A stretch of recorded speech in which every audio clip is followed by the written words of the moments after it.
Tu t'assieds sur le lit, tu poses tes pieds sur le sol et tu sens immédiatement l'eau froide. Tu sors rapidement de la cabine et tu te retrouves dans un long couloir. Il y a de l'eau jusqu'aux genoux.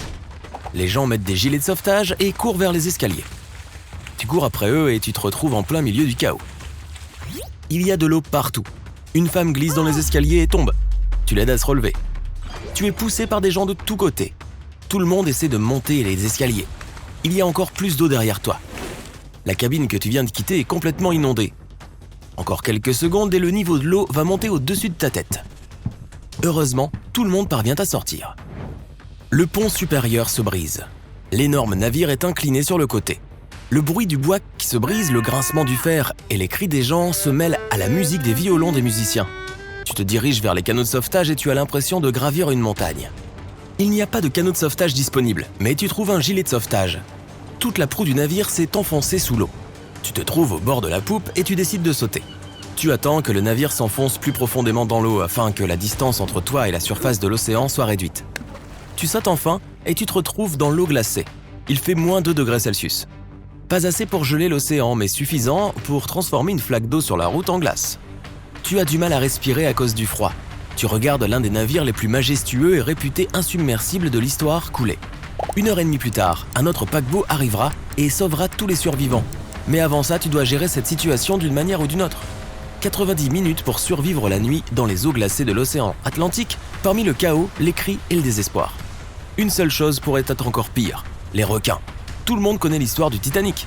Et si les survivants avaient remarqué des ailerons de requins parmi les débris? Théoriquement, cela aurait pu arriver. Premier scénario.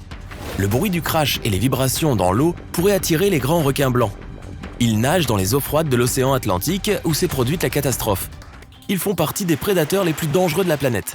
Ils sont grands, rapides, forts et leurs 300 dents acérées, tranchantes comme des lames de rasoir, sont alignées sur plusieurs rangées. Et maintenant, tu aperçois quelques nageoires triangulaires qui sortent de l'eau. Elles tournent rapidement autour de toi et des autres personnes. Tu attrapes un morceau de bois flottant laissé par le bateau pour y grimper. Le froid freine tes mouvements et tes mains glissent. Ces bruits attirent les requins. L'un des prédateurs se dirige maintenant droit sur toi. La peur met ton cerveau en veilleuse et tes instincts se mettent en marche. Tu fais de ton mieux pour nager loin du requin aussi vite que possible. Bien sûr, il est inutile de fuir un requin rapide dans l'eau, mais tu essaies quand même. 2 secondes passent et tu sens ton talon frapper le nez du requin. L'autre pied entre dans sa gueule. Tu cries, tu sens les dents pointues sur ta jambe, tu fermes les yeux mais rien ne se passe. Après une seconde, le requin te laisse partir. Les grands blancs attaquent rarement les humains. S'ils mordent, c'est juste parce qu'ils veulent te tester. En réalité, la nourriture préférée du requin est le phoque. Après une légère morsure de test, le requin comprend que tu n'es pas un phoque, il se désintéresse simplement de toi. Mais si le requin a faim, il se fiche de quel genre d'animal tu es. Les survivants qui sont en sécurité dans le bateau n'ont aucune raison d'avoir peur. Le grand blanc ne les attaquera pas. Le prédateur peut tamponner un peu le bateau, mais seulement pour le tester lui aussi. S'il y a un frigo avec des steaks à bord et que quelqu'un décide de les donner aux requins, alors les problèmes commenceront. Plusieurs prédateurs vont pousser le bateau jusqu'à ce que les steaks tombent dans l'eau. Le requin nage loin de toi. Puis, l'un des canots de sauvetage te récupère. Tu es en sécurité. Bientôt, un autre paquebot arrivera et tu seras dans un endroit chaud et douillet.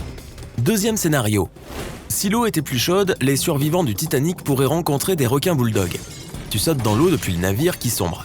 L'eau n'est pas si froide, tu peux facilement nager jusqu'à la porte flottante la plus proche. Mais tu remarques un grand aileron triangulaire avec une pointe sombre sur le dessus. Contrairement aux grands blancs, ces requins ne sont pas rapides. Ils semblent paresseux et lents, comme s'ils n'étaient pas intéressés par toi. Mais tu dois quand même escalader la porte aussi vite que possible. Les requins bulldogs sont parmi les plus agressifs au monde. Ils créent délibérément une illusion de lenteur pour que leur proie se détende. Au bon moment, ils deviennent agiles et rapides. On les appelle ainsi à cause de leur visage court et aplati comme celui des chiens. Et leurs corps sont puissants. Ces prédateurs aiment frapper leur proie ou d'autres requins avec leur tête. Dès que tu franchis la porte, le requin bulldog se jette dessus et tu tombes dans l'eau. Heureusement, il y a un bateau de sauvetage à proximité. Les gens te font monter à bord. Plusieurs requins frappent le bateau de tous les côtés. C'est effrayant, mais grâce à vos efforts combinés, vous gardez le bateau à flot. Bientôt, un autre paquebot arrive et fait fuir les prédateurs grâce à son signal sonore et au bruit rugissant de son moteur. Ce scénario désagréable est heureusement impossible. Les requins bulldogs ne nagent que dans les eaux chaudes de l'océan. Mais très souvent, on les trouve près des sources d'eau douce, les estuaires des rivières et les eaux peu profondes. C'est pourquoi les gens les voient si souvent près des plages. Renseigne-toi toujours sur l'endroit où tu vas te baigner avant de plonger dans l'eau. Le troisième scénario, le plus probable. Tu sautes dans l'eau, elle est encore glaciale et tu as du mal à bouger à cause du froid. Ton gilet de sauvetage te maintient parfaitement à la surface. Les lumières du Titanic en train de couler éclairent l'eau un petit peu. Et dans la profondeur noire infinie, tu remarques quelque chose qui ressemble à un gros bloc de pierre. Un poisson ancien, le requin le plus majestueux du monde, nage près de toi. C'est un requin du Groenland. Il nage même dans les eaux arctiques. Donc, ils ne craignent pas les températures froides de l'Atlantique Nord. Cet énorme prédateur est plus gros qu'une voiture. Chaque année, sa longueur augmente d'1 centimètre. Tu as de la chance de le voir car c'est l'un des requins les plus rares au monde. Heureusement, il est de nature docile et ne t'attaquera pas. La cuisine entière du Titanic flotte peut-être dans l'eau et attire ces requins. Ils sont lents, paisibles et vieux. L'âge du requin du Groenland peut atteindre 400 ans. Ce requin est considéré comme adulte 150 ans après sa naissance. Celui que tu regardes actuellement, en 1912, a peut-être connu l'âge d'or des pirates, avec sabres, perroquets et cache-œil. Et il est fort possible que le même requin qui a assisté au désastre du Titanic soit encore vivant en 2021 et erre lentement dans les eaux froides de l'océan Atlantique. Dans tous les scénarios, tu as réussi à t'échapper. Mais si un requin t'attaque dans l'eau et qu'il n'y a pas de bateau à proximité, tu as quand même une chance de survivre. L'essentiel est de ne pas paniquer.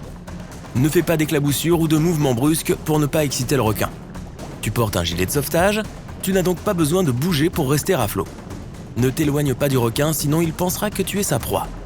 Le requin va nager autour de toi, alors ne le perds pas de vue. Tu peux nager lentement jusqu'à un bateau ou des planches de bois, n'importe quoi que tu puisses escalader. Si tu es près de la côte, nage lentement dans sa direction jusqu'à ce que tu atteignes des eaux peu profondes. Après cela, il faut s'enfuir rapidement. Mais attention, le requin peut même t'attraper à cet endroit. Alors, garde les yeux sur lui à tout moment. Si le requin t'attaque quand même, tu devras lutter pour ta vie. Les points faibles du requin sont ses yeux et ses branchies. Vise-les avec tes poings et tes pieds.